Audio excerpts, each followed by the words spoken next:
अस्सलाम वालेकुम नाज़रीन, एक नई वीडियो में खुशामदीद। आज की वीडियो में आपके साथ शेयर करूंगी लाहौरी छोले की रेसिपी। बहुत ही आसान और सादा से तरीके से मैंने इनको बनाया। कैसे बनाया जाता है आइए जानते हैं। इसमें सबसे पहले हम लेंगे 1/4 cup cooking oil. Cooking oil लेने के बाद एक मीडियम साइज का प्याज आप लोगे। प्याज लेने के बाद आपने उसको कर लेना है हल्का गुलाबी। प्याज को हम हल्का गुलाबी कर लेंगे, ज़्यादा ब्राउन कलर नहीं हमने इसके ऊपर आने देना। बस हल्का सा जब गुलाबी हो जाएगा तो हम इसके अंदर मज़ीद हम लहसुन का पेस्ट इसके अंदर शामिल करेंगे। अदरक हम इसमें शामिल नहीं करेंगे। गार्लिक का हम जिंजर का हम इसके अंदर इस्तेमाल नहीं करेंगे, सिर्फ गार्लिक पेस्ट ही हम इसके अंदर शामिल करेंगे। 1 टीस्पून, एक छोटा चाय वाला जो चम्मच होता है वो आप इसके अंदर गार्लिक पेस्ट आप इसके अंदर ऐड कर दोगे।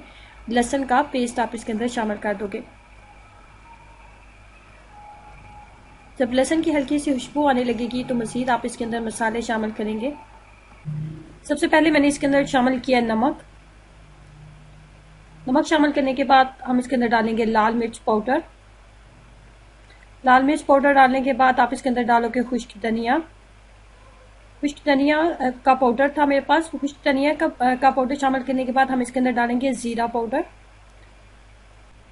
जीरा पाउडर डालने के बाद आप इसके अंदर डालोगे हल्दी। हल्दी शामिल करने के बाद हम इसके अंदर डालेंगे एक मीडियम साइज का मेरे पास टमाटर था और 3 से 4 मेरे पास सब्ज मिर्चें थी, बहुत बारीक आप उनको कट कर लोगे। तमाम मसाले को करेंगे बहुत अच्छे तरीके से मिक्स अप और इसको 5 मिनट अच्छे तरीके से भून लेंगे। उसके बाद इसके अंदर डालेंगे सफ़ेद चने। इनको बहुत अच्छे तरीके से पहले मैंने बॉईल कर लिया था। रात को आप चने को डिप कर दे पानी में, उसके बाद सुबह आप इसको सिंपल बॉईल कर लें।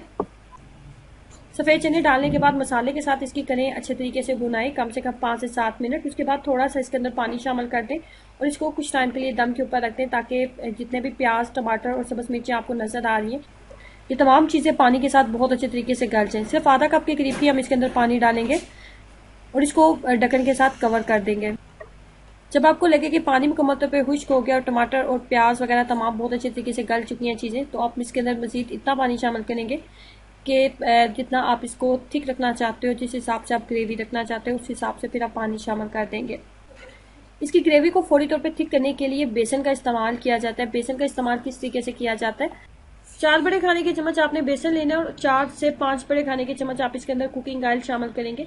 उसके बाद हमने इसको इतनी देर पकाना है कि बेसन की आपको हल्की सी खुशबू आने लगे। जब आपको बेसन की हल्की सी खुशबू आने लगेगी तो उसके बाद हम इसको ग्रेवी के अंदर शामिल कर देंगे। बहुत ज़्यादा हाई फ्लेम के ऊपर इसको ना पकाएं, बस मीडियम फ्लेम के ऊपर ही आप इसको रखें, लेकिन आपने इसको जलने नहीं देना।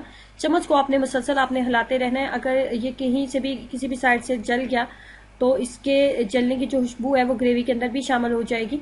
इससे आपने इसको जलने नहीं देना, आपने मीडियम फ्लेम के ऊपर इसको रखना है और आपने इसको मुसलसल चम्मच को हिलाते रहना है। जैसे आपको लगे कि बेसन की बहुत अच्छे तरीके से बुनाई हो चुकी है और हल्की सी खुशबू भी इसकी आने लगी है तो फिर आपने इसको ग्रेवी के अंदर शामिल कर देना है।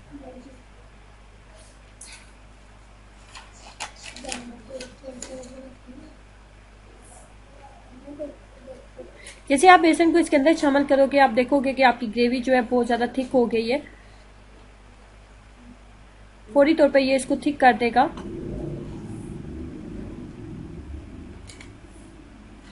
ये खाने में बहुत ही लाजवाब है, आप ज़रूर एक दफ़ा ट्राई कीजिएगा, आपको इनका टेस्ट बहुत ही पसंद आएगा। देखो लास्ट स्टेज पे अब आपने इसके ऊपर डालना है सब्ज़ धनिया और थोड़ा सा गरम मसाला पाउडर आप इसके ऊपर डाल दोगे और इस तरीके से आपके लाहौरी छोले तैयार हो जाते हैं। आप देख सकते हैं कि इसकी ग्रेवी कितनी थिक हो चुकी है।